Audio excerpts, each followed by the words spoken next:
The red dust of Kepler 442b swirled around the excavation site as Tae-min Kim wiped sweat from his forehead.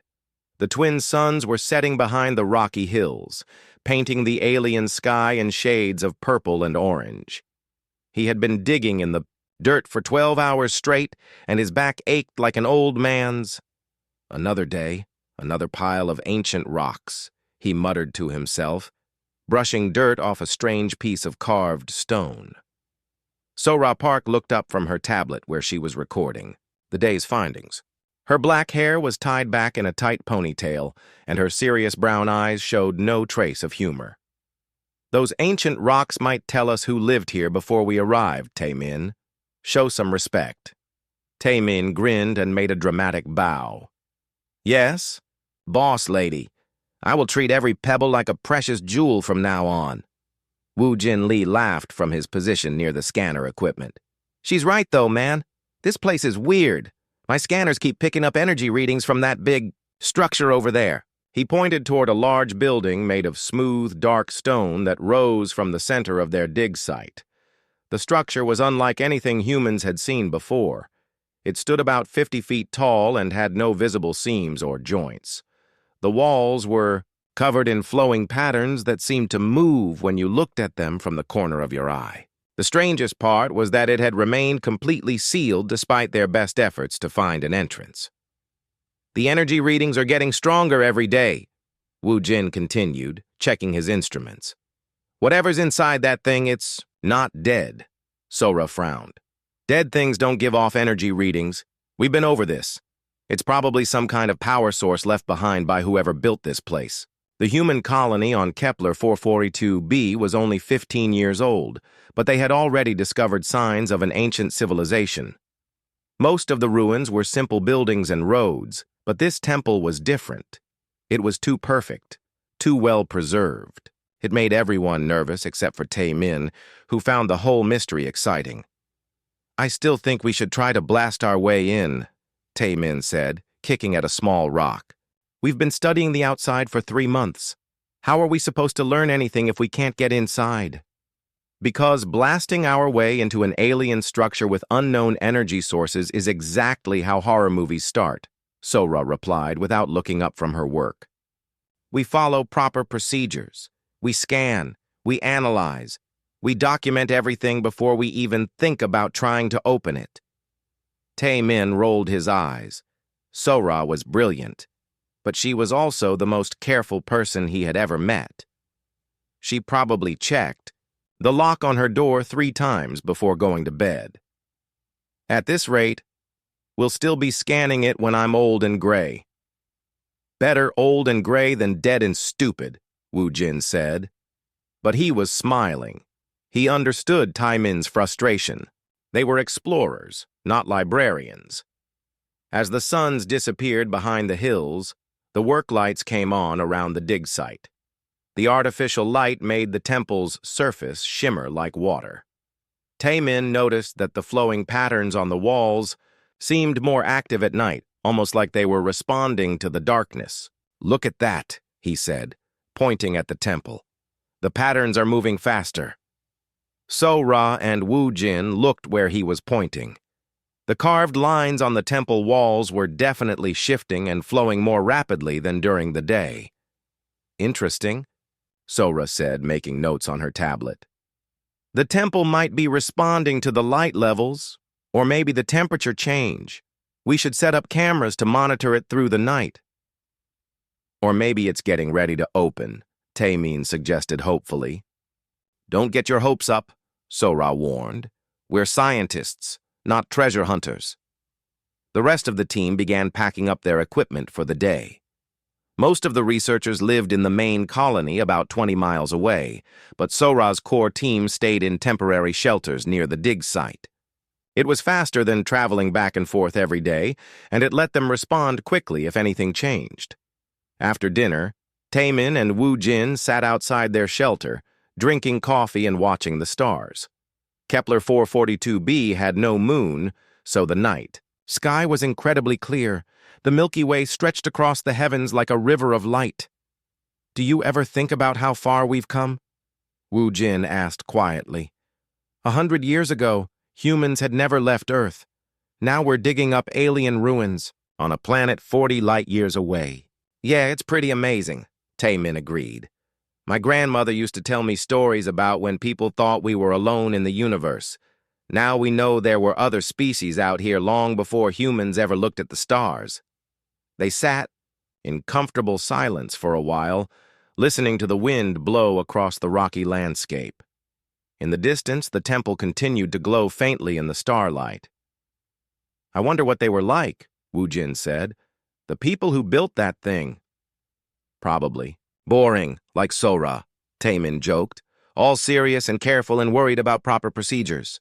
Maybe that's why they're gone and we're still here, Wu Jin suggested. They were too careful to take risks. Taemin laughed. Or maybe they took the wrong risks, like letting Taemin Kim near their important stuff. Around midnight, Taemin woke up needing to use the bathroom. As he walked back from the portable facilities, he noticed something strange. The temple was glowing brighter than usual, and the patterns on its walls were moving so fast they looked like flowing water. He should have woken So-Ra and Wu Jin. He should have grabbed a camera to record what was happening.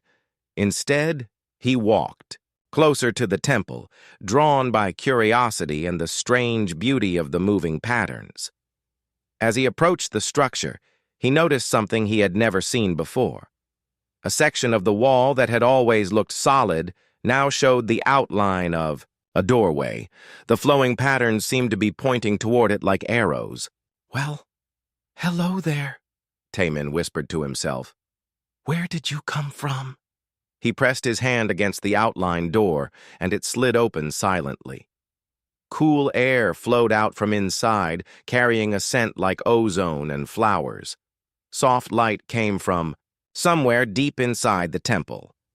Taemin knew he should go get the others. This was exactly the kind of discovery that required proper documentation and safety procedures. But the opening might close again, and they might never get another chance. He stepped inside. The interior of the temple was even more beautiful than the outside. The walls were covered in the same flowing patterns, but here they glowed with soft, blue light. The air hummed with energy that made his skin tingle. At the center of a large circular room stood something that made him stop and stare. It was a statue of a woman, but not a human woman. She was tall and elegant, with smooth features that seemed perfect but alien. Her skin appeared to be made of the same crystalline material as the temple walls, and it was covered in intricate markings that spiraled across her body like tattoos made of light. The statue was incredibly lifelike. If not for the crystal skin and the fact that she wasn't breathing, Taemin might have thought she was a real person. Her face was peaceful, almost like she was sleeping. "Sleeping Beauty, huh?" Taemin said aloud, his voice echoing in the chamber. "Just like in the old fairy tales my mom used to read me." He walked around the statue, admiring the craftsmanship. Whoever had made this was an incredible artist. Every detail was perfect, from the curve of her lips to the way her hair seemed to flow, even though it was made of solid crystal. "I bet Wu Jin would get a kick out of this," he said to himself. "He's always saying I should find a nice girl and settle down. Think he'd approve of you, beautiful?" The statue said nothing, of course. Statues never did. Taemin grinned as a mischievous thought occurred to him. He remembered all those old Earth stories about princes waking up sleeping princesses with a kiss. It was silly and romantic and exactly the kind of joke that would make Wu Jin laugh and Sora roll her eyes. "What do you think?"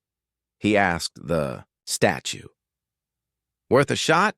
Maybe you've been waiting 1,000 years for someone to wake you up." He leaned forward and gently pressed his lips to the statue's crystal mouth. The moment their lips touched, everything changed. The statue's eyes snapped open, revealing swirling galaxies of silver and blue. The patterns on her skin blazed with sudden light. Energy coursed through the temple like lightning, and Taemin felt something vast and ancient focusing its attention on him. When the statue spoke, her voice echoed not just in the chamber but inside his head, in his bones, in his very soul. Foolish creature. You have broken the Great Seal with your crude gesture. Your species is now cursed to face the trials that were meant to remain hidden. You have doomed humanity to knowledge it cannot handle. Taemin stumbled backward, his heart pounding. The beautiful statue was now very much alive, and she did not look happy. "Oh," he said weakly. "This is not good." The crystalline being stepped down from her pedestal with fluid grace. Each movement sent ripples of light across her translucent skin. Taemin backed away until he hit the temple wall, his mouth dry with fear. "What are you?" he managed to whisper. "I am Velthara of the Astral Courts, last guardian of the Catalan people," she replied. Her voice filled the chamber like music, but there was anger in every note. "And you, small creature, have made a terrible mistake." Taemin's hands shook as he reached for his communication device. "I need to call my team. They need to know about this." "Yes, call them," Velthara said with a cold smile. "Let them witness what you have done. Let them see how one foolish act has doomed your entire species." Within minutes, So-Ra and Wu-Jin came running. They had heard the energy surge from their shelters and seen the temple blazing with light. When they entered the chamber and saw Velthara standing there, alive and moving, So-Ra nearly dropped her scanner. "Taemin, what did you do?" she demanded. "I just kissed the statue," he said weakly. "It was supposed to be a joke." Wu-Jin stared at Velthara with wide eyes. "She's alive. An actual living alien. This is the most important discovery in human history." "Discovery?" Velthara laughed, but the sound was not pleasant. "You think you have discovered something wonderful? You have unleashed a curse that will destroy your people." So-Ra stepped forward, trying to maintain her scientific composure despite the impossible situation. "We mean no harm. We're researchers trying to understand your civilization. If we've done something wrong, we apologize." "Apologies cannot undo what has been done," Velthara said. "The Great Seal is broken. Even now, the knowledge begins to flow into your people's minds. Knowledge that no young species should possess." As if her words had triggered something, Taemin's communication device began buzzing with emergency signals. Then Wu-Jin's device started beeping. Soon the air was filled with the sound of urgent messages coming from across human space. So-Ra answered her device with trembling hands. "This is Dr. Park. What's your status?" The voice that came through was Hana Cho, the colony administrator. She sounded panicked. "So-Ra, something impossible is happening. People all over the colony are suddenly knowing things they shouldn't." "No. Dr. Ryu just started drawing blueprints for a faster-than-light engine that shouldn't be possible. Min-Ho Kim is speaking in mathematical formulas that don't exist in any human textbook." More messages poured in from other worlds. On Earth, a factory worker named Jae-Ho Yoon had suddenly understood advanced physics and was trying to explain how to fold space. On Mars colony, Eun-Ji Kang was writing code for artificial intelligence systems that were decades beyond anything humans had ever created. "It's happening everywhere," So-Ra said, looking at her device in horror. "People across the entire human sphere are gaining knowledge they never learned." Velthara nodded grimly. "The knowledge of my people flows into your minds like water through a broken dam. You will learn to create weapons that can crack planets in half. You will discover the locations of cosmic entities that feast on young civilizations. You will understand truths about the universe that drove my people to madness." Wu-Jin was frantically checking his equipment. "The energy readings are off the charts. Whatever's happening, it's not just local. The effect is spreading, faster than light somehow." "Because it is not bound by the crude physics you understand," Velthara explained. "This is knowledge that exists in the space between thoughts, in the gaps between atoms. It flows to every human mind simultaneously because consciousness itself is connected in ways your science has not yet discovered." Taemin sank to the floor, overwhelmed by guilt. "I didn't know. I was just being stupid." How do we stop it? You cannot stop it, Velthara said. The curse has been released. In one galactic cycle, your species will either destroy itself with this knowledge or be destroyed by the things that will notice you now possess it. Sora was coordinating with the colony's emergency response team through her device. Military Commander Dongsu Shin was trying to maintain order as people throughout the settlement experienced sudden bursts of impossible knowledge. Communications. Officer Mi Young-jung was fielding reports from Earth about similar incidents happening globally. Commander Shin reports that 3 people have already started building devices that our scanners can't identify, Sora told the others. They're working from blueprints that appeared in their heads. Let me guess, Velthara said. Weapons. Your species always turns new knowledge toward violence first. That's not true, Wu Jin protested. We're explorers. We came here to learn, not to fight. Then why does your friend carry weapons? Velthara pointed at Taemin's utility belt, which included a standard plasma cutter used for excavation work. That's a tool, not a weapon, Taemin said. Everything is a weapon to a species that thinks with its fists instead of its mind, Velthara replied. This is why the knowledge will destroy you. You lack the wisdom to use it properly. Sora was trying to process everything while maintaining contact with the outside world. Tell us about your people. What happened to them? Why did they seal this knowledge away? Velthara's expression became distant, almost sad. The Ketalans were once a great civilization. We spread across the stars and learned the deepest secrets of the universe. We discovered how to manipulate reality itself, how to speak with entities that exist outside normal space and time. She gestured around the temple. But the knowledge came with a price.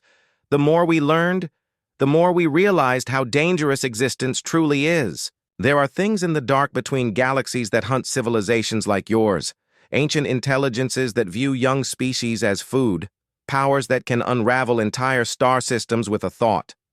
So you hid from them? Wu Jin asked. We tried to find a middle path, Velthara said. We created the Great Seal to lock away the most dangerous knowledge. We hoped that future species might prove wiser than we were. But your friend's crude gesture has broken that seal forever.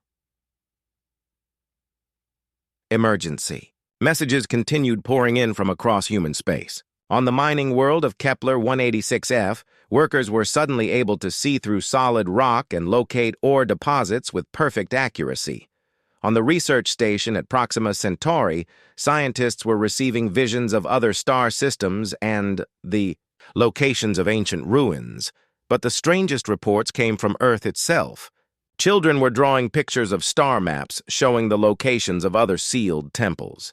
Artists were painting images of alien creatures that moved and writhed on the canvas. Writers were producing texts in languages that had never existed. It's not just technical knowledge, Sora realized. It's everything. Art, language, philosophy, even emotions and dreams from your people. The Catalan consciousness was vast, Velthara confirmed. When the seal broke, all of it began flowing into human minds. Your people are experiencing fragments of our thoughts, our memories, our fears. Taemin looked up from where he sat on the floor. You said we have one galactic cycle. What happens then? Either the knowledge drives your species to madness and self-destruction, as it did to so many others, or the cosmic entities that monitor such things will notice that humans have gained forbidden knowledge. When that happens, they will come to eliminate the threat. What kind of entities? Sora asked, though she wasn't sure she wanted to know. Ancient beings that existed before the first stars formed, Velthara said. They maintain cosmic balance by ensuring that young species do not gain power beyond their wisdom. They have destroyed thousands of civilizations for exactly what your people are experiencing now. Wu Jin was scanning Velthara with his equipment. Your energy signature is unlike anything we've ever seen. You're not entirely physical, are you? I exist in multiple dimensions simultaneously, she confirmed. This form you see is merely the part of me that can manifest in your limited reality. Most of my consciousness exists in spaces your science cannot yet detect. Sora was beginning to understand the scope of what they were facing. You're saying that humanity is now doomed because of a practical joke? Not doomed, Velthera corrected. Tested. Every species that breaks a great seal faces the same trial. Most fail within the first few cycles as the knowledge overwhelms them. The survivors must prove they can handle cosmic responsibility. And if we fail? Taemin asked. Then your species joins the countless others that reach too far too fast, Velthara said simply. Your worlds will be cleansed, and the knowledge will be sealed away again for the next species to find. The temple shuddered as energy waves pulsed through its walls. Outside, the twin suns were rising, painting the sky in brilliant shades of gold and red. But inside the chamber, the future of humanity hung in the balance. There has to be something we can do, Sora said desperately. Some way to contain this or reverse it.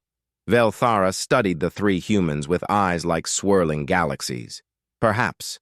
But first, your people must survive what comes next. The real test has only just begun. 3 weeks after the awakening, humanity was not falling apart. Velthara watched the reports with growing confusion. According to everything she knew about young species, humans should have been destroying themselves by now. Instead, they were doing something she had never seen before. They were adapting. On Earth, Dr. Jae-ho Yoon stood in front of a massive holographic display showing complex mathematical equations. The 40-year-old physicist had been working in a small laboratory when the knowledge hit him like a lightning bolt. Suddenly, he understood concepts that should have taken decades to develop. The beautiful thing about the Catalan knowledge, he explained to a room full of scientists, is that it doesn't replace what we already know. It fills in the gaps. Look at this equation here. He pointed to a swirling formula of light. We've been trying to solve faster-than-light travel for 50 years. The Catalans show us the missing piece. Dr. Yunji Kang nodded from her position at a computer terminal. The 33-year-old AI researcher had been developing artificial intelligence systems when her mind suddenly expanded with new possibilities. Same thing happened with my work. The Catalan knowledge doesn't give us complete answers. It gives us better questions. But the most surprising development came from an unexpected source. Sang-wook Oh had been a social media influencer before. The Awakening, making videos about his daily life for millions of followers.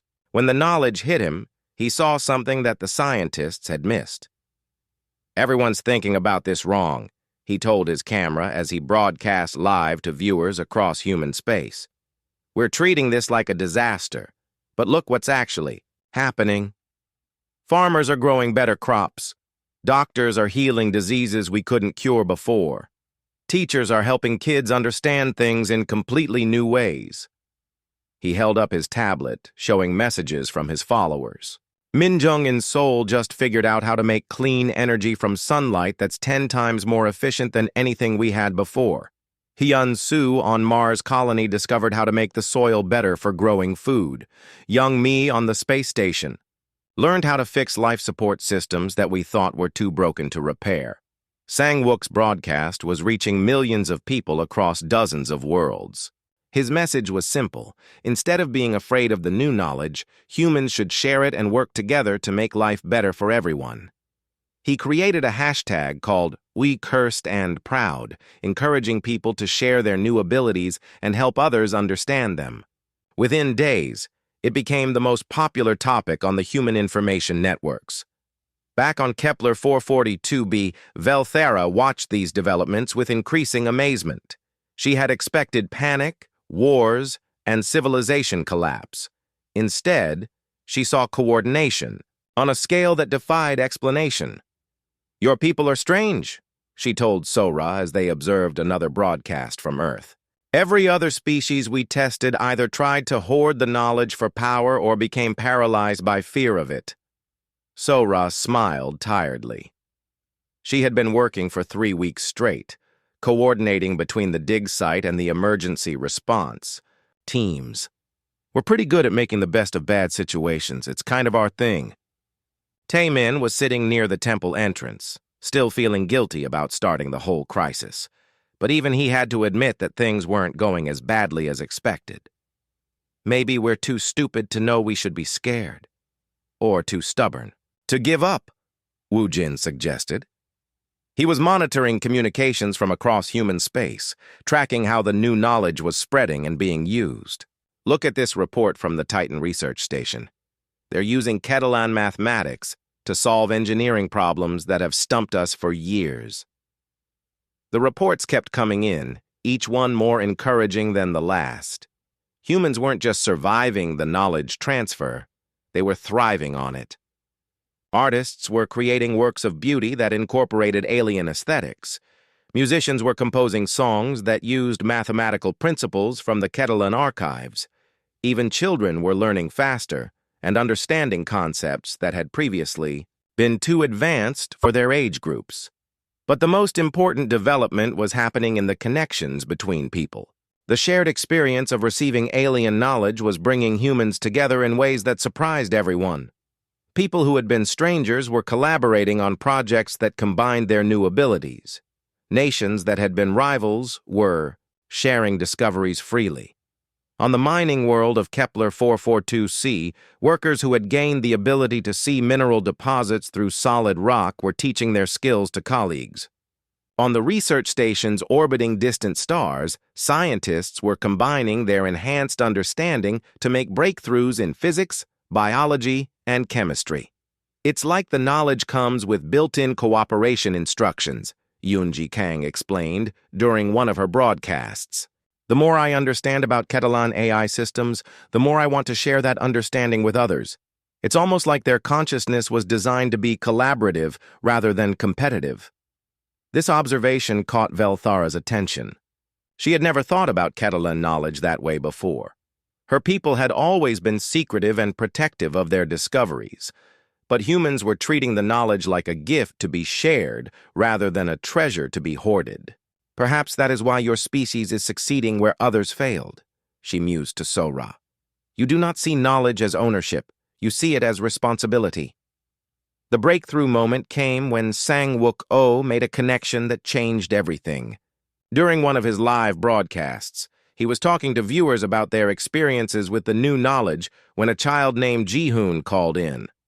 The pictures in my head show me sad aliens, the 7-year-old said. They're hiding because they're scared. But they don't need to be scared anymore because we can help them. Sang-wook nearly dropped his tablet. What do you mean, Ji-hoon? The statue lady isn't mean, the child explained, with the simple clarity that only children possess.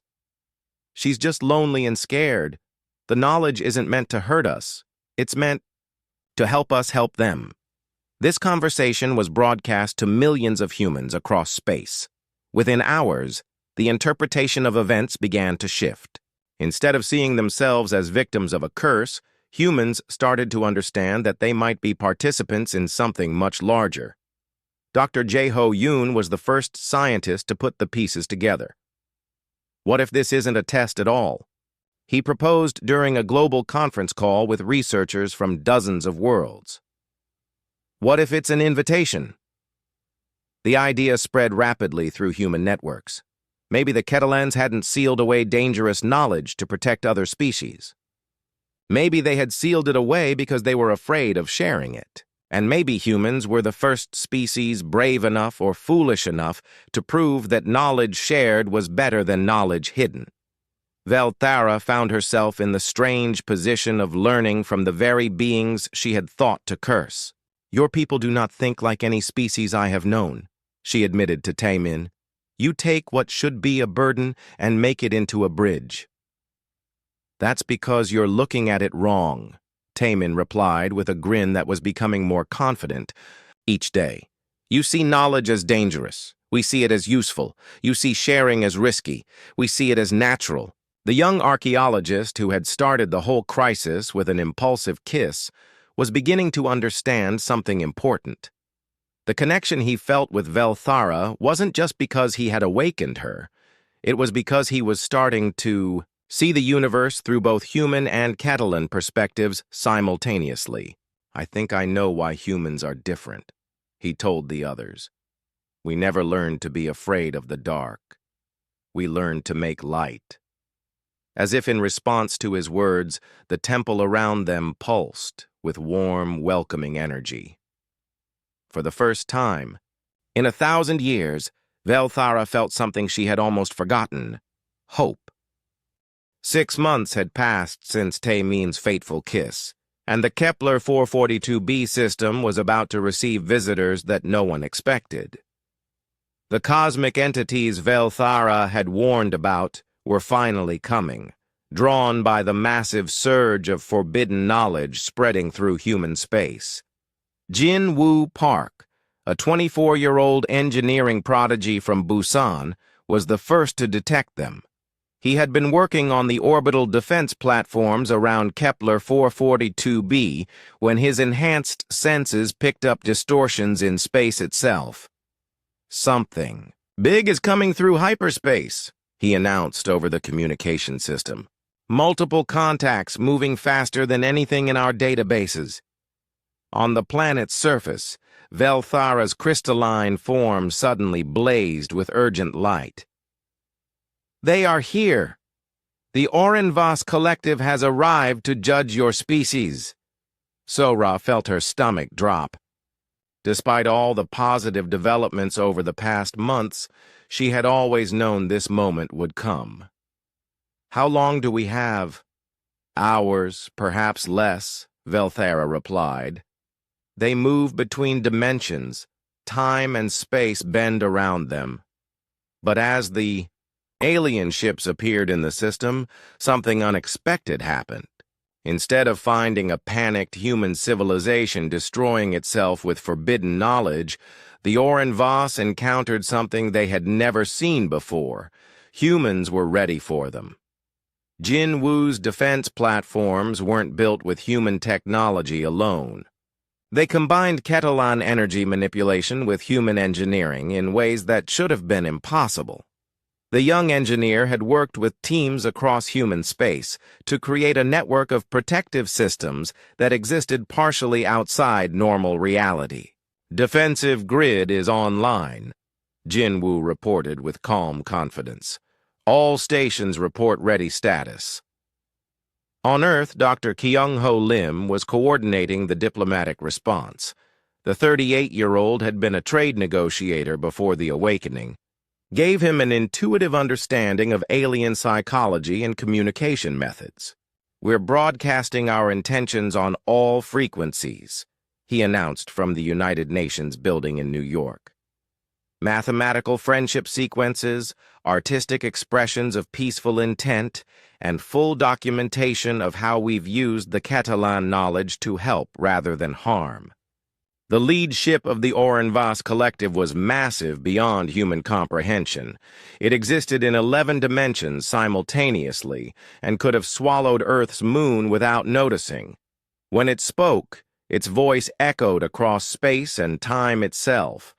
"Young humans, you have acquired knowledge that was sealed for good reason. Prepare to be evaluated." But before the evaluation could begin, something happened that confused the ancient entities.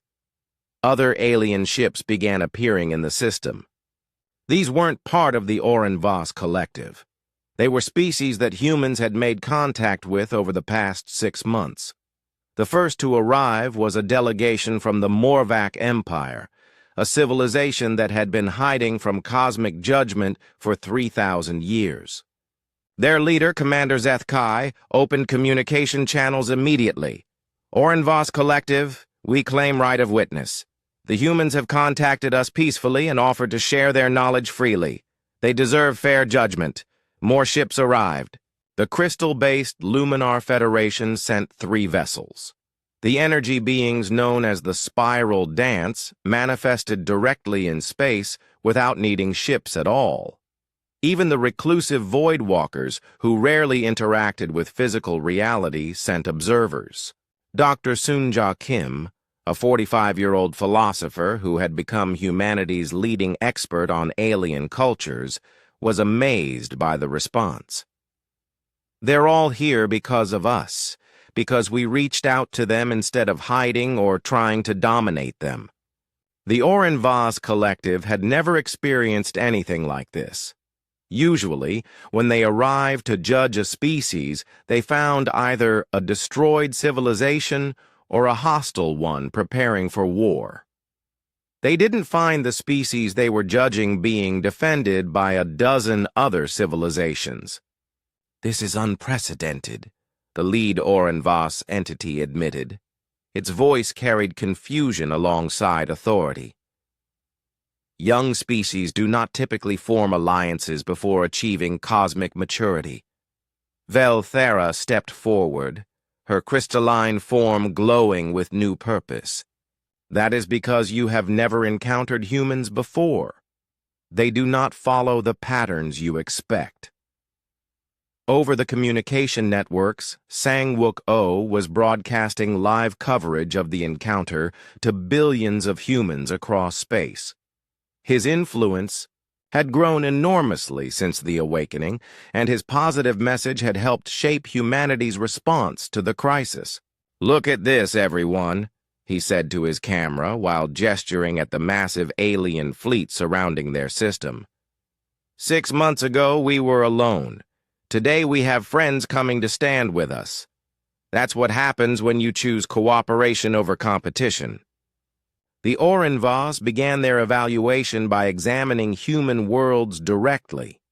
They expected to find weapons of mass destruction, environmental collapse, and social chaos. Instead, they found something that challenged their ancient understanding of how young species behaved. On Earth, cities were cleaner and more efficient than ever before. The Ketelan knowledge had helped humans solve pollution problems and energy crises that had plagued them for decades. Children were learning faster and understanding concepts that previous generations had found impossible. On Mars, the terraforming projects had accelerated dramatically. Humans were using alien atmospheric manipulation techniques to create breathable air and sustainable ecosystems. The red planet was turning green for the first time in its history. On the outer colonies, miners and researchers were working together to extract resources without damaging planetary environments. The knowledge of how to live in harmony with cosmic forces was spreading through human culture like seeds taking root in fertile soil. "They are not destroying themselves," one Oren Vaz entity observed, with something that might have been surprise. "They are improving." "More than that," another added. "They are sharing their improvements with others." The evaluation continued with direct contact. Oren Vaz representatives manifested on various human worlds to interact with local populations. They expected to find fear, aggression, or worship. Instead, they found curiosity and genuine friendship. On the research station orbiting Proxima, Centauri young scientist Haewon Cho offered to share her lunch with an Oren Vaz entity that had appeared in her laboratory. "You must be hungry after traveling so far," she said with the same casual friendliness she might show to a human visitor. "I don't know what your people eat, but this is pretty good." The ancient cosmic entity, accustomed to being treated with either terror or reverence, found itself accepting food from a being it had come to judge. "Your species is unusual," it admitted. "We get that a lot," Haewon replied with a smile. "Want to see what we've been working on? We figured out how to grow food that can survive in space without any atmosphere. Could be useful for species that don't need to breathe." This pattern repeated across human space. Wherever the Oren Vaz went, they encountered humans who treated them not as judges or threats, but as potential friends and collaborators. It was behavior so far outside their experience that they struggled to process it. The turning point came when young Jinwoo Park made an offer that shocked everyone, including the humans themselves. "If you're here to test whether we can handle cosmic responsibility," he said during a direct communication with the Orenvas leadership, "then let us prove it. We'll help you test other species. We'll share what we've learned about making knowledge safe instead of dangerous." The silence that followed stretched across space and time. The Orenvas Collective had been testing young species for millions of years. No one had ever offered to help them with their work. Velthara felt something she hadn't experienced in centuries: pride. Not in her own people, but in the strange, wonderful species that had awakened her from her self-imposed isolation. "The humans speak truth," she announced to the assembled fleet. "They have turned our knowledge from a curse into a gift. They have made contact with hidden species and offered friendship instead of conquest. They have proven that wisdom comes not from age, but from how one chooses to use what one learns." The Morvac commander Zeth Kai added his voice to hers. "In 6 months, the humans have accomplished what my people failed to do in 3 millennia. They faced cosmic knowledge without fear and used it to build bridges instead of walls." Similar testimonials came from the other alien species. Each one told of human contact that had been peaceful, beneficial, and genuinely helpful. The picture that emerged was of a species that had turned what should have been a species-ending crisis into an opportunity for universal cooperation.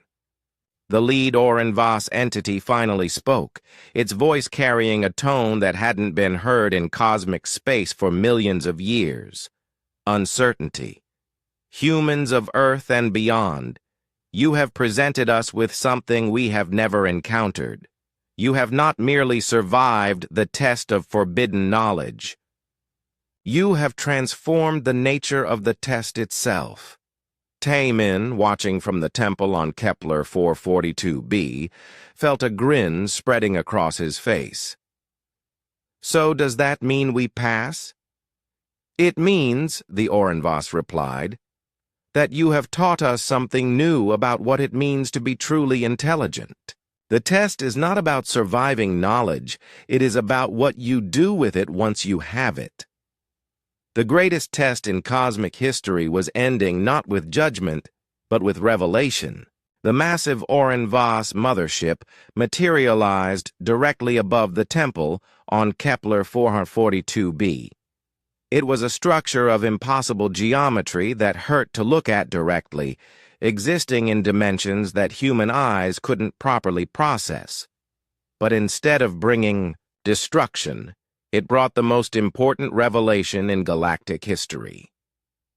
Representatives from dozens of species had gathered in the system. The temple chamber had been expanded using Catalan technology to accommodate beings of various sizes and energy states.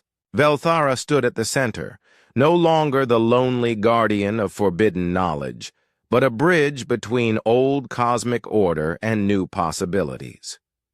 The lead Orenvas entity manifested as a shifting pattern of light and shadow. When it spoke, its words reached every consciousness present simultaneously. "The testing system has operated for 100 million years," it began. "We created it to identify species worthy of true cosmic citizenship. Most fail by destroying themselves with forbidden knowledge. Others fail by hoarding it for power. A few fail by surrendering their free will to avoid responsibility." Taemin shifted nervously. 6 months ago, he had been a simple archaeologist making jokes to impress his friends. Now he sat at the center of a gathering that would reshape the universe. "But humans have done something unprecedented," the entity continued. "You have not merely passed the test. You have revealed that the test itself was flawed." Dr. Soonja Kim leaned forward. Her philosophical training had prepared her for complex ideas, but this was beyond anything she had imagined. How was it flawed? The test assumed that cosmic knowledge was inherently dangerous, the Oren Voss explained. It was designed to identify species that could survive exposure to such knowledge. But you have proven something we never considered. Knowledge is only dangerous when it is isolated. When it is shared freely and used cooperatively, it becomes a tool for universal improvement. Velthara's crystalline form pulsed with emotions she had thought lost forever. My people failed because we tried to control the knowledge. We sealed it away because we were afraid of what others might do with it. But humans succeeded because they immediately began sharing it. Commander Zethkai of the Morvac Empire nodded, his massive head. In 3,000 years of hiding, my people learned nothing. In 6 months of contact with humans, we have rediscovered hope. The revelation continued as the Oren Voss shared their true history. They were not cosmic police, maintaining order through fear. They were the remnants of the first species to achieve cosmic consciousness, and they had been searching for millions of years for other species capable of sharing the burden of universal responsibility. We created the testing system because we were lonely, the entity admitted. We hoped to find others who could join us in protecting and nurturing young civilizations. But the test we designed was based on our own fears rather than our hopes, sang Wook. Broadcasting live to billions of viewers across human space and beyond, summed up the situation in his typically direct way. So basically, you guys have been looking for friends for 100 million years, but your friend-finding system was broken? The cosmic entity's response carried what might have been cosmic-scale embarrassment. That is, an accurate, if simplified, assessment. The conversation was interrupted by alerts from Jinwu Park's monitoring systems. More ships were arriving in the system, but these weren't coming to observe or judge. They were refugee fleets, from species that had been hiding from cosmic attention for millennia. We're detecting 17 different species types, Jinwu reported. They're all broadcasting requests for peaceful contact with the human delegation. Dr. Kyung-ho Lim was already coordinating the diplomatic response from Earth. We're granting safe passage to all peaceful vessels. Prepare translation protocols and cultural exchange guidelines. What followed was the largest gathering of intelligent species in recorded history. Beings that had hidden from the cosmos for thousands of years were emerging because they had heard about humanity's approach to cosmic knowledge. Instead of seeing it as a burden to be survived, humans had treated it as a gift to be shared. The crystal beings of the Luminar Federation shared their experiences. We sealed ourselves in temporal loops to avoid cosmic judgment. But watching humans work with forbidden knowledge has shown us that we were hiding from opportunity, not danger. The energy entities known as the spiral dance manifested in beautiful patterns of light. We scattered ourselves across dimensions to avoid detection, but humans have shown us that unity and cooperation are stronger than isolation and fear. One by one, hidden civilizations shared their stories. Each had developed their own methods of avoiding cosmic responsibility. Some had slowed their technological development. Others had hidden their planets outside normal spacetime. A few had even artificially reduced their intelligence to avoid triggering cosmic attention. But none of us found what we were really looking for, admitted the representative of the Void Walkers. We found safety, but we lost purpose. We survived, but we stopped living. The gathering grew larger as word spread through hidden networks that connected refugee species across the galaxy.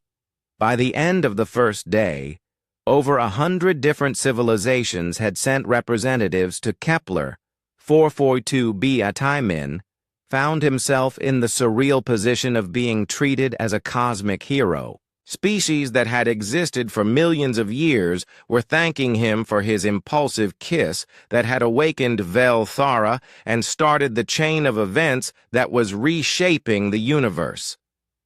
I still can't believe this all started because I wanted to make Wu Jin laugh, he confided to Velthara during a quiet moment between formal meetings.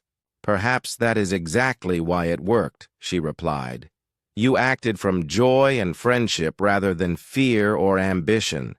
The universe responds to such intentions in ways that pure logic cannot predict. The real breakthrough came when Dr. Yunji Kang presented her analysis of how human consciousness processed Catalan knowledge. Her AI research had revealed something remarkable about the way humans thought.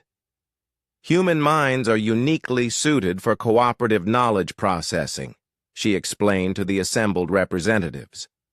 We don't just learn information and store it individually.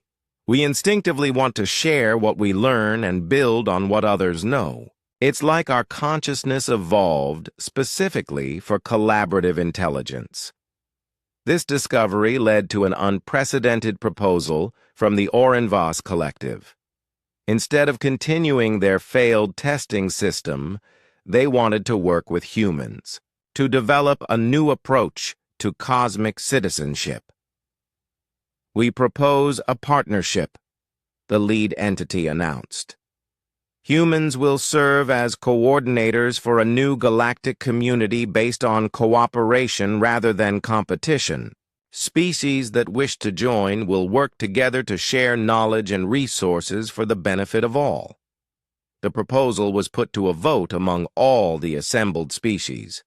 The result was unanimous. The old system of cosmic testing was officially ended, and a new era of cooperative galactic civilization would begin. But the most meaningful moment came when Velthara made her own announcement. I renounce my people's legacy of fear and isolation. I choose to remain with humanity and help build this new galactic community. The formal ceremonies lasted for days as species after species joined the new alliance. Treaties were signed, knowledge sharing, protocols were established, and plans were made for joint exploration of the universe's deepest mysteries. Taemin stood in the temple where it all began, watching the celebrations through the expanded walls. Ships from 100 worlds hung in space above them, their crews working together to establish the first truly cooperative galactic civilization in cosmic history. You know what the best part is? He said to his friends as they watched the historic moment unfold. What's that? Sora asked, though she was smiling for the first time in months. I finally found something worth kissing, Taemin replied with a grin. Velthara's laughter filled the chamber like music from the stars. And I finally found a species worth awakening for.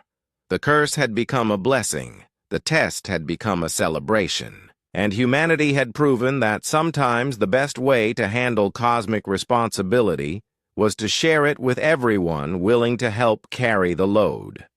As the new Galactic Alliance took its first steps toward an uncertain but hopeful future, one thing was absolutely certain.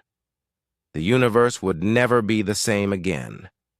And that was exactly what everyone had been hoping for. 2 years had passed since the Great Awakening, and the galaxy was a very different place.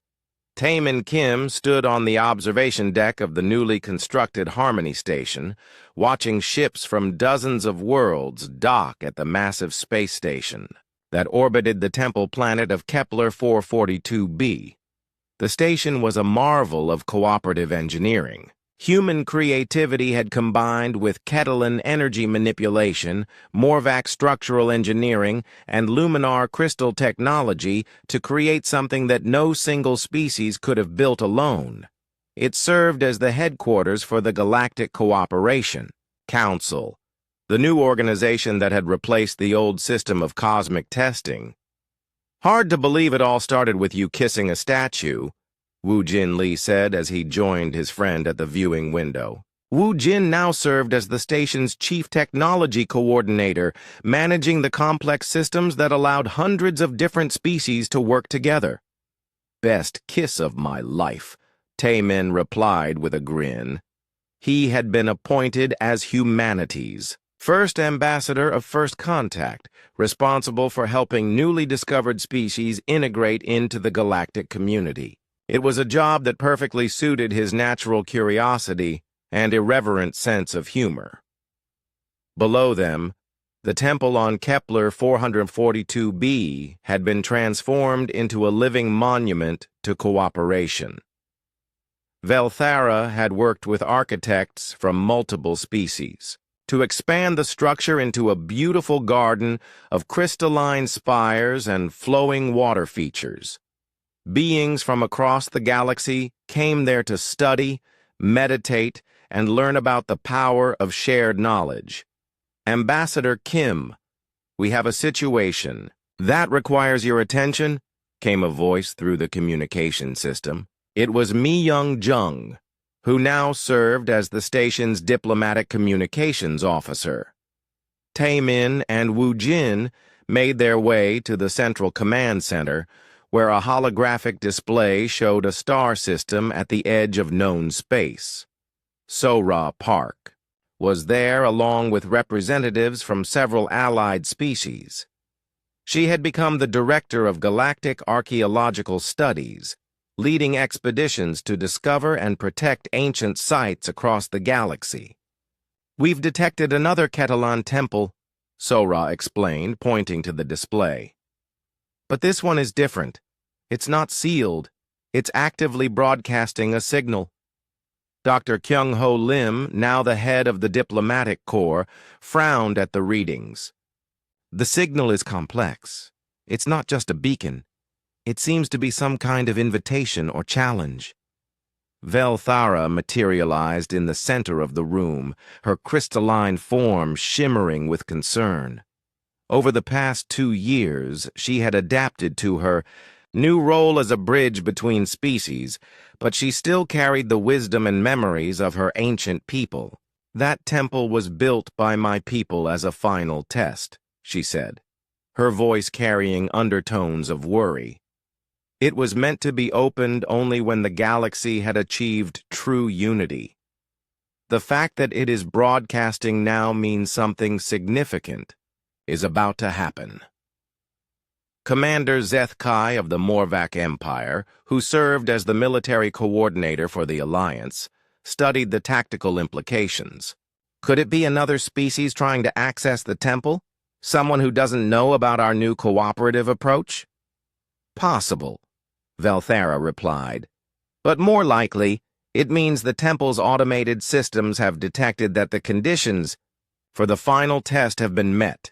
The galaxy has changed enough that the deepest Catalan secrets are ready to be revealed.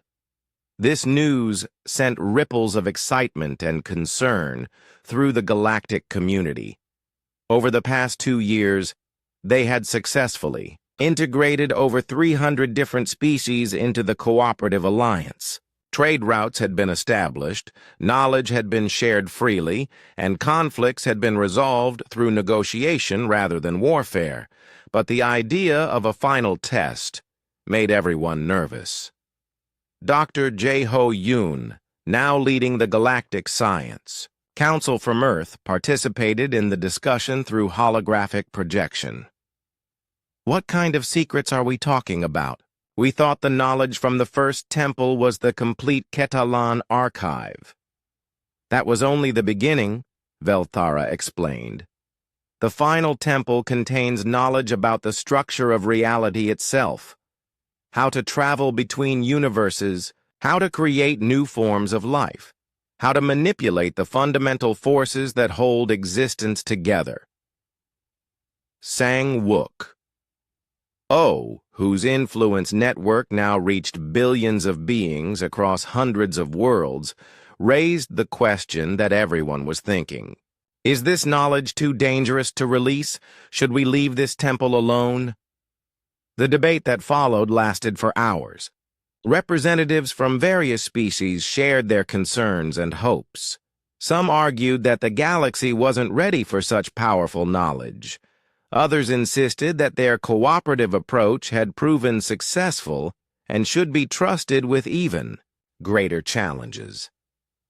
In the end, it was a child who provided the answer that everyone needed to hear. Little Ji-hoon, now 9 years old and serving as an unofficial advisor to the Alliance due to his unique insights, spoke up during the discussion. The statue lady said her people failed because they were scared to share. We succeeded because we weren't scared to share. Why would we be scared now? His simple logic cut through all the complex arguments. The Alliance had been built on the principle that knowledge shared was knowledge multiplied. To abandon that principle now would be to betray everything they had accomplished. The decision was made to mount an expedition to the final temple, but it would be different from any previous mission.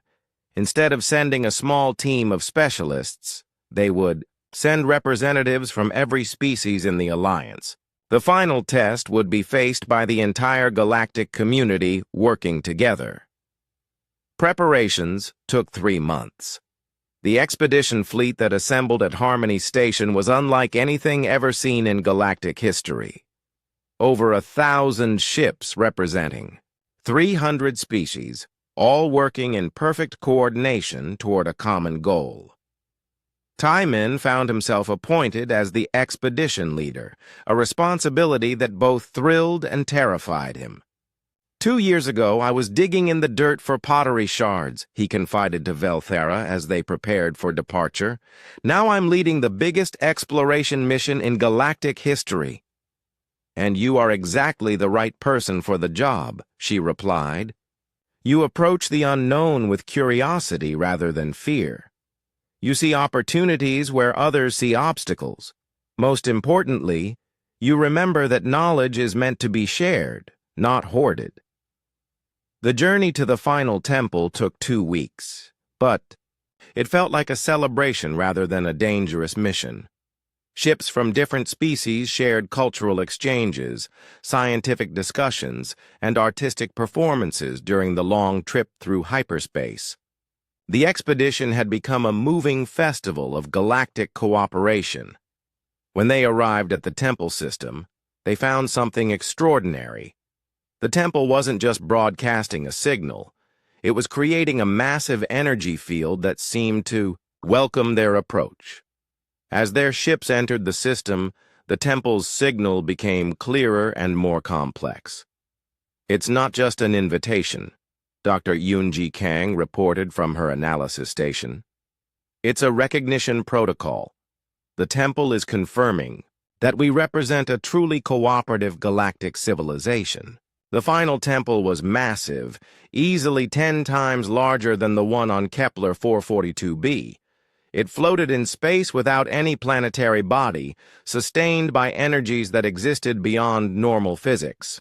As the expedition fleet approached, sections of the temple began to glow and shift, revealing docking ports perfectly sized for ships from every species in their alliance. The temple is adapting itself to accommodate all of us, Sora observed with wonder. It's like it was designed specifically for this moment. As representatives from hundreds of worlds prepared to enter the final temple together, Taimin felt a deep sense of satisfaction. The impulsive kiss that had started this adventure had led to something far greater than he could have ever imagined. Ready to make history again? Wu Jin asked as they prepared to disembark. Ready to share it with everyone, Taimin replied, and together they stepped into the temple that would reveal the deepest secrets of the universe. The interior of the final temple defied every law of physics that the Galactic Alliance thought they understood.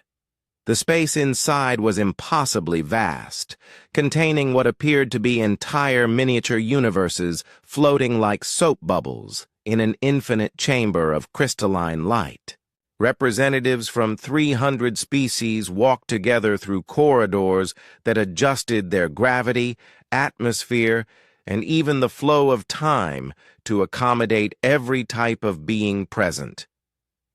Humans breathed easily next to methane-based life forms, while energy entities flowed alongside beings made of living metal. "This place is bigger inside than outside," Wu Jin observed, checking his instruments with growing amazement. "The spatial dimensions don't make sense." Velthera moved through the temple with a sense of coming home mixed with profound sadness. "This is where my people made their final retreat from the universe. They built this place to contain all their knowledge and seal themselves away forever." At the center of the vast chamber stood something that made everyone stop and stare. It was a tree, but not like any tree anyone had ever seen. Its trunk was made of the same crystalline material as Velthara, but it pulsed with the life energy of every species in the galaxy.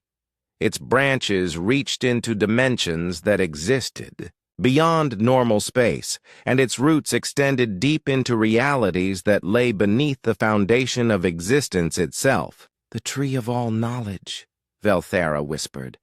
"My people's greatest creation and their final prison."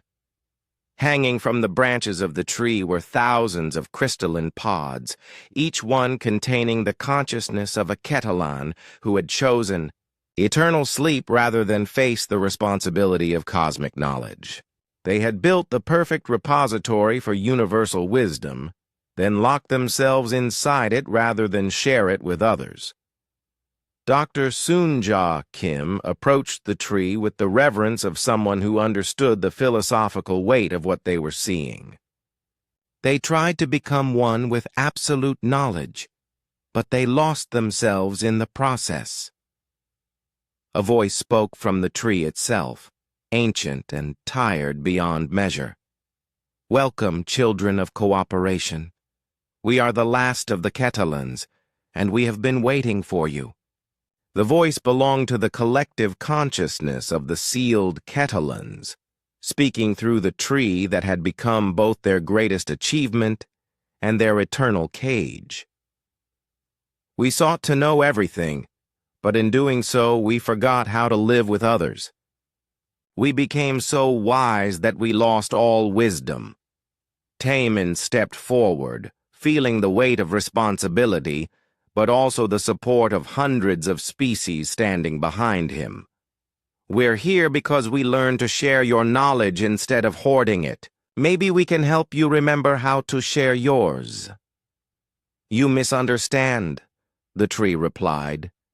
"We did not call you here to receive more knowledge. We called you here to take responsibility for all knowledge.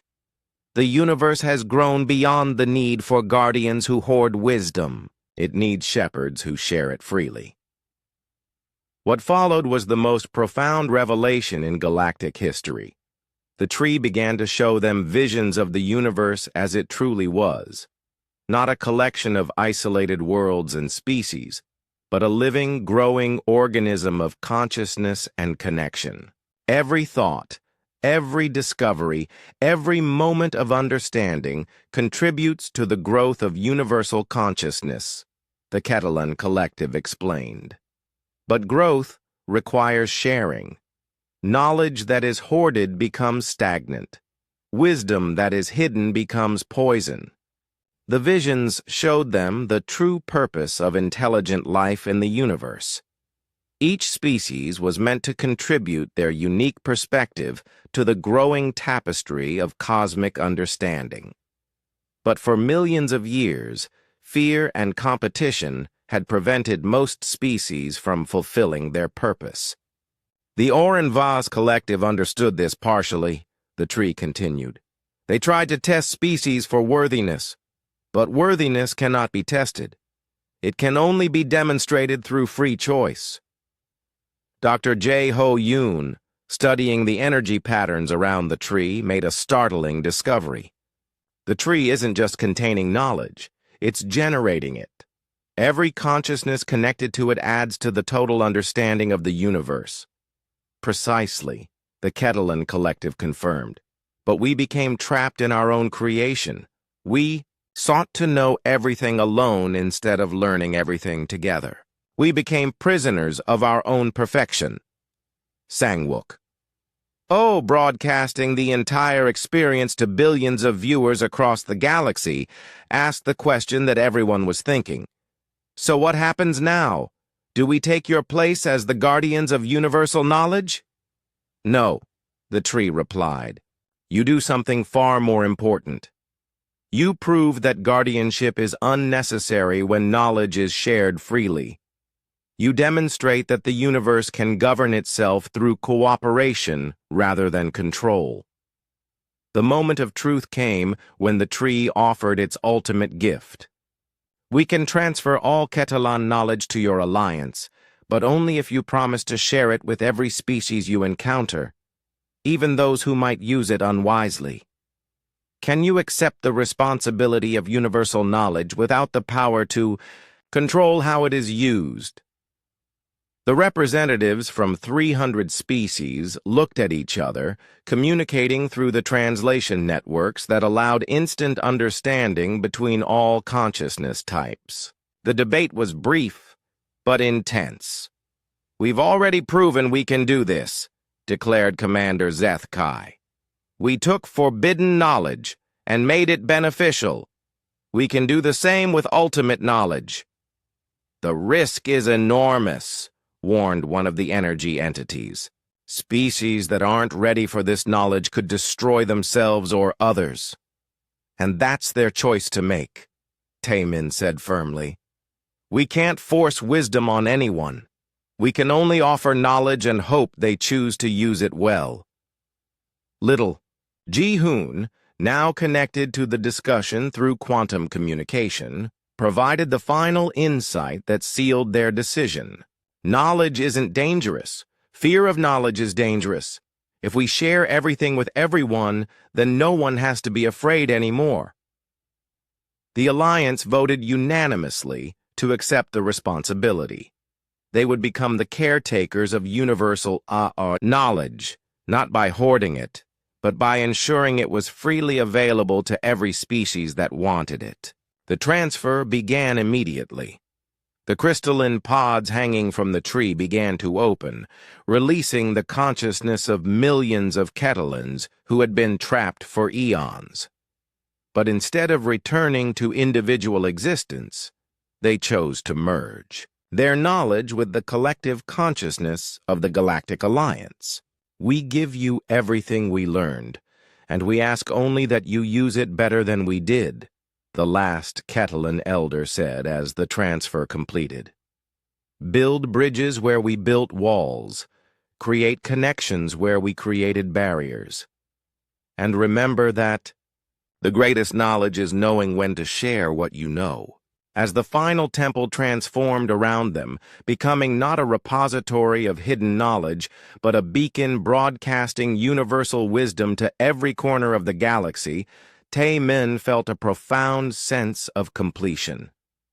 So this is what we were really meant to do, he said to Velthera, who had chosen to remain with the Alliance rather than merge with her people's collective consciousness. Not to pass tests or prove ourselves worthy, just to share what we learn and learn from what others share. And to remember that the most important knowledge is often the simplest, she replied. Like the knowledge that a kiss given in friendship can awaken more than just a sleeping statue. It can awaken the universe itself to new possibilities. The expedition returned to their homeworlds carrying not just new knowledge, but a new understanding of their purpose in the universe.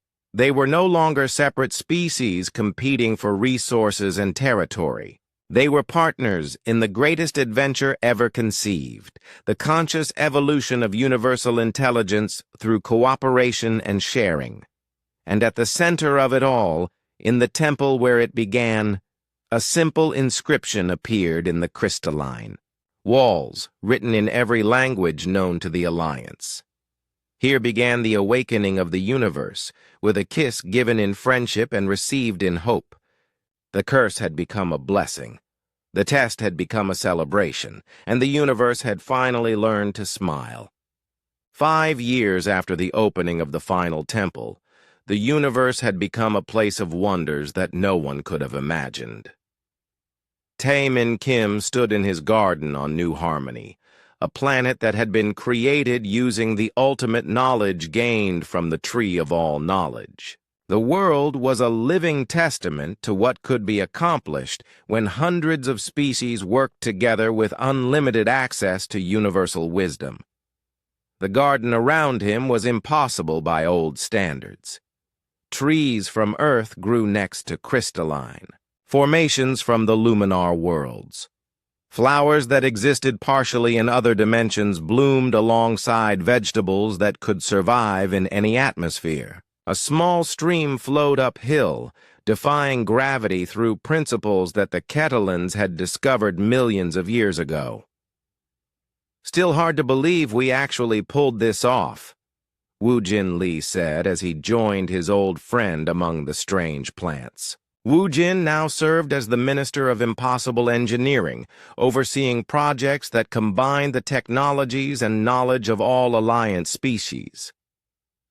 "What's really hard to believe is that it's still working," Tae-min replied, watching a group of children from 6 different species playing together in a field of grass that sang when the wind touched it. 5 years of completely free knowledge sharing, and nobody's destroyed the universe yet. That was the miracle that continued to amaze everyone. When the Alliance had made the decision to share all knowledge freely with every species they encountered, many had expected chaos. Instead, they had discovered something profound about the nature of intelligence itself. Species that received advanced knowledge without earning it through their own development did sometimes make mistakes, but they also had access to the collective wisdom of hundreds of other civilizations to help them avoid the worst consequences. Knowledge shared freely seemed to carry its own protective properties. Dr. Yoonji Kang materialized in the garden through one of the quantum communication networks that now connected every world in the Alliance. Her research into artificial intelligence had evolved far beyond anything humans had originally conceived. "We're getting reports from the Outer Rim," she announced. "The Wanderer ships have made contact with another isolated cluster of civilizations. 17 species that have been hiding from cosmic attention for over 50,000 years. The Wanderer ships were one of the Alliance's most successful innovations. They were vessels crewed by volunteers from every member species, designed to seek out hidden civilizations and offer them peaceful contact with the galactic community. Unlike the old system of cosmic testing, these ships brought gifts of knowledge and friendship rather than judgment and fear. Any of them showing interest in joining the Alliance?" Tae-min asked. As the director of First Contact, he was always excited to meet new species and learn about their unique perspectives on existence. 3 have already agreed to send delegations," Yoonji replied. "The others want to study our records first. Apparently, the idea of completely free knowledge sharing is so alien to them that they think it must be some kind of trap." This was a common reaction from newly contacted species. After millions of years of the old cosmic order, where knowledge was hoarded and species competed for advantage, the Alliance's approach seemed impossible to believe. Sora Park joined their conversation through the communication network from her current location at an archaeological site in the Andromeda Galaxy. Her team was working with local species to uncover and preserve ancient ruins that told the stories of civilizations that had existed before the current galactic order.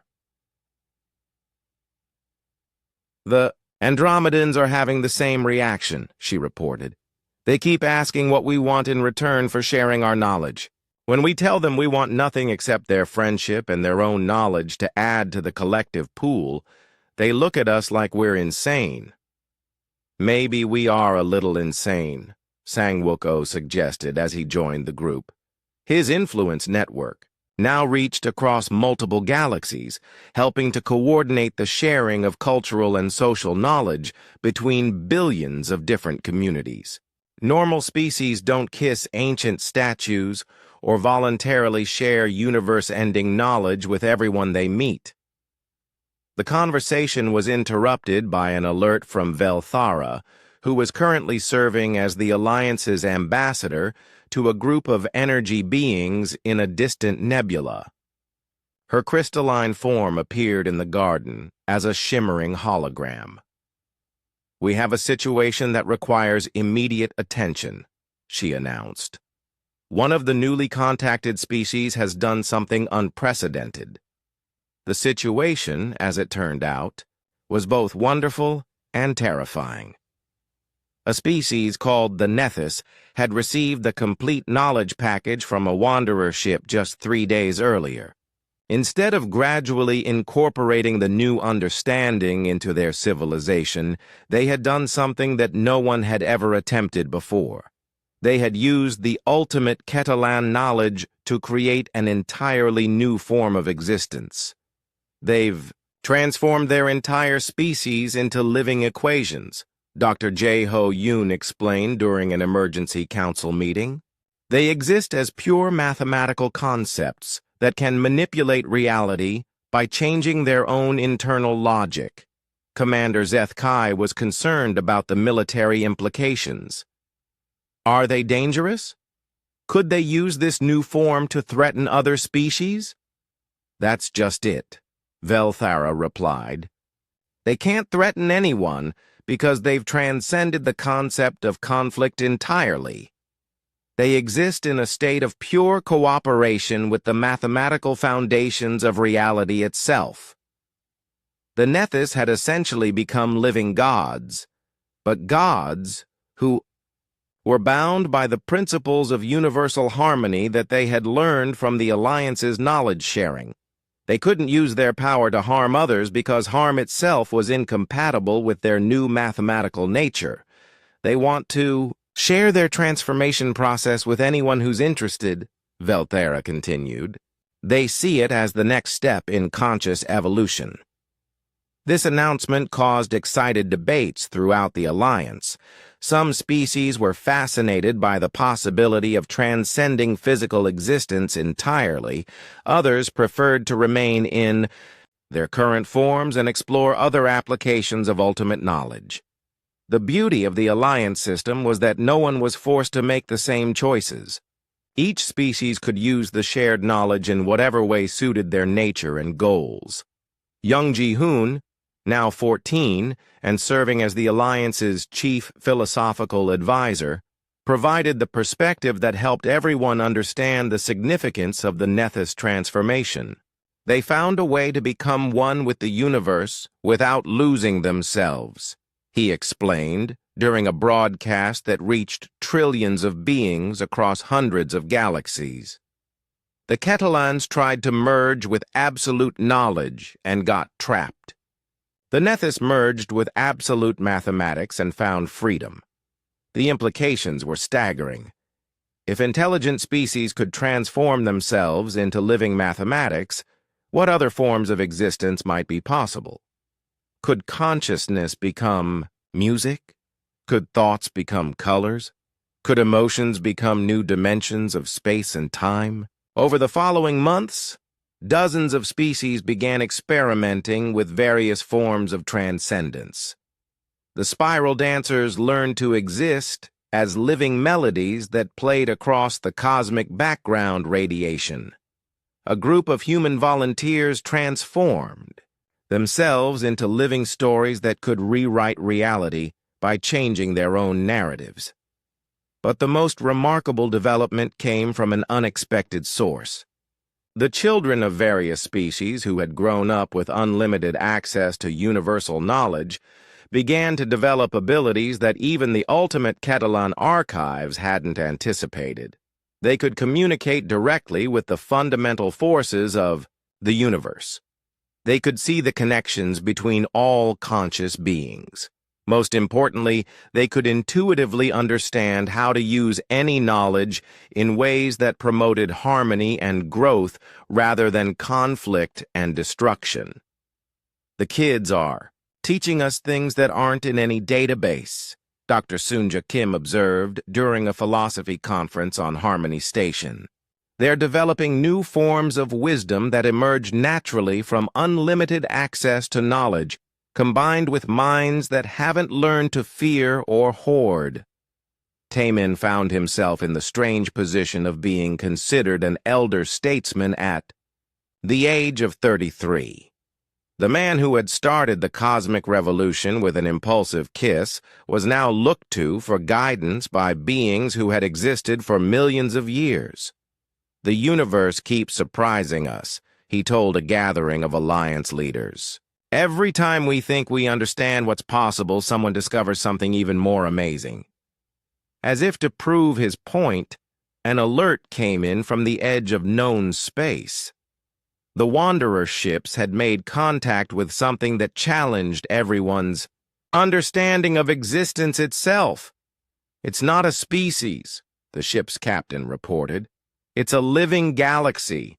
The entire spiral structure is one conscious entity, and it wants to join our alliance." The universe, it seemed, was full of wonders that even unlimited knowledge couldn't fully predict, and the alliance was just getting started in discovering them all.